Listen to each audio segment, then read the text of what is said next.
जय विजय का श्राप सनकादिक के द्वारा, सनक सनंदन सनातन सनत कुमार विष्णु भवन में प्रवेश कर रहे हैं, जय विजय को श्रापित कर दिया। हमें तो अभी मिलना है, लेकिन वो श्रापित होकर हिरण्याकश्यपु, हिरण्याक्ष, कुंभकर्ण, रावण बनकर आए उनके उद्धार के लिए, महाराजा मनु के संकल्प की सिद्धि के लिए। उत्पत्ति हो, पुत्रेष्टि, एक पुत्र हो, उससे पूर्ति होती है।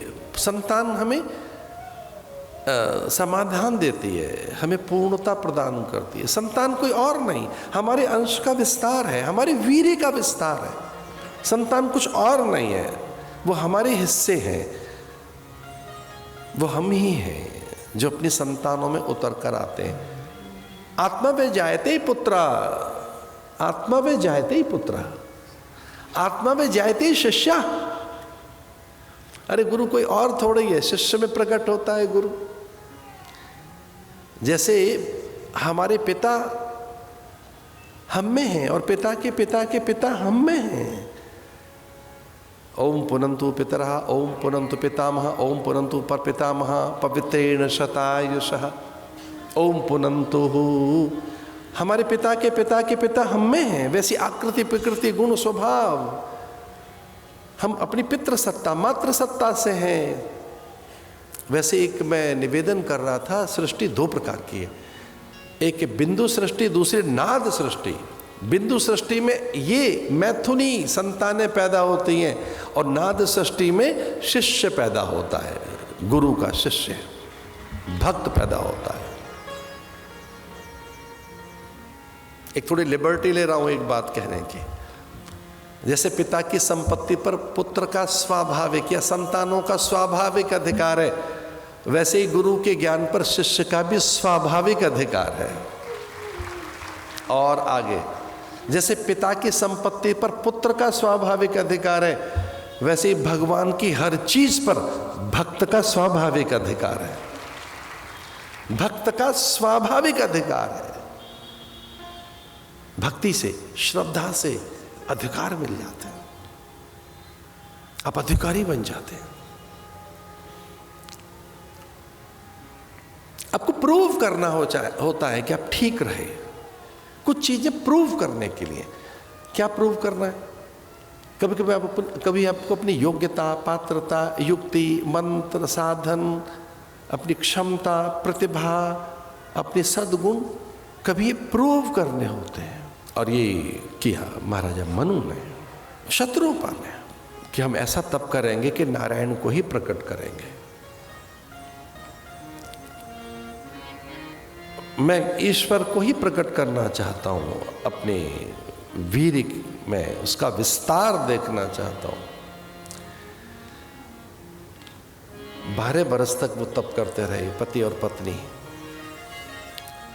करें आहार शाक फल कंदा, सुमरई ब्रह्म सच्चिदानंदा। ये मानस में चौपाई आई है उनके तप के लिए। आजकल शाकाहार की बड़ी चर्चा है पूरे संसार में। शाकाहार में भी एक और नई चीज आई है, वीगन, उसकी और भी चर्चा। कुछ में डेयरी प्रोडक्ट्स नहीं ले रहे हैं लोग। अरे भैया, हमारे भगवान कृष्ण तो गाय का दूध पीकर ही कहां पहुंच गए। वो तो ग्वाला, गोपाल, उस जैसा अजय पुरुष, पूर्ण पुरुष, सनातन। चलो किसी कारण से ऐसा है भी तो उसके पीछे विविध विकृतियां हैं। पूरे संसार में इस बात का हल्ला मचा है कि गाय केवल एक ही देश में रहती है और जगह नहीं। गाय के नाम पर अन्य पशु हैं, वो गाय भारत में रहती है और कहीं नहीं। ये पूरे संसार भर में हल्ला है। या एक देश ने हिम्मत की, ब्राजील ने, वो सारी भारत की गाय लेकर वहां पहुंच गए। अन्य नस्ल की गाय पर मृत्यु दंड है वहां पर, अन्य नस्ल की गाय पर। उरुग्वे में 24 घंटे में हैंग कर दिया जाता है आदमी। उरुग्वे नाम की छोटी सी कंट्री है,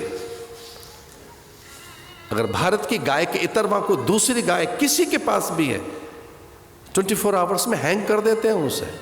और मैं कहानी किस्सा नहीं सुना रहा, सत्य घटना है ये।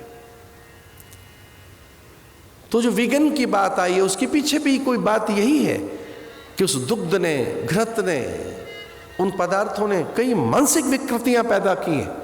इसी लोगों को लगा कि नहीं, फिर हमको विगन होना है, शाकाहार। तो ये वेजिटेरियन जो हैं लोग, शाकाहारी हैं, जानना चाहोगे क्या है? करई आहार शाक फल कंदा, कंद, फल, शाक, ये 3 चीजें अलग अलग हैं। जब आप वेजिटेरियन होने की बात करते हैं तो ये 3 चीजें बिल्कुल अलग हैं, शाक, फल और कंद। कंद किसे कहेंगे? जो धरती के नीचे है। फल और शाक। फिर ये भी उन्होंने छोड़ दिए, कंद से आए वो शाक पर, फिर शाक भी छोड़ दिए तो फिर वो आए फलों पर, फिर फल भी छोड़ दिए तो पत्र से रहने लगे, फिर पत्र भी त्याग दिया उन्होंने, सूखे पत्तों पे रहने लगे। और एक पीपल के पत्ते में, सूखे पत्ते में, एक पीपल के सूखे पत्ते में लगभग 1 मिलियन ईयर्स के लिए तत्व छुपा होता है।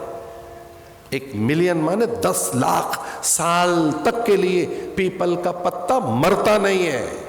सूखा पत्ता, मैं गीले पत्ते की बात नहीं कर रहा, मैं तुलसी पत्र की बात करूं तो मिलियंस ईयर्स उसके द्रव्य, उसके रसायन बनी रहती है। विज्ञान कह रहा है इस बात को। तो सूखे, पहले तो कंद छोड़े, फिर शाक पर आए, फिर फल छोड़कर पत्र, पत्र से भी सूखे पत्र, और फिर वो जल के आधार पर रहने लगे, जल से फिर वायु के आधार पर रहने लगे, और वायु का भी आधार त्याग कर वो आत्म तत्व में लीन हो गए, और फिर नारायण प्रकट हुए।